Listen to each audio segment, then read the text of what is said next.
This is the Lone Crater YouTube. We hope this video helps. You start now. Gather an iron or heat gun, a stiff card, rubbing alcohol, and a clean cloth.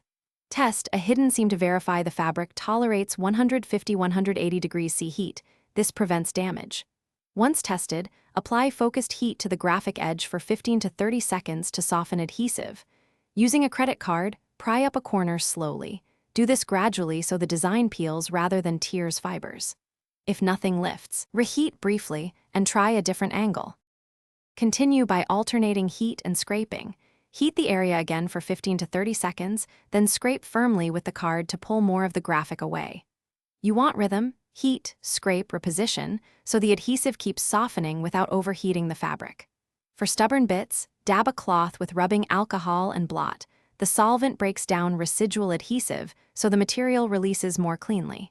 Make sure to move slowly, because aggressive pulling can distort the cloth. Take extra passes rather than force. Finish by removing any leftover adhesive.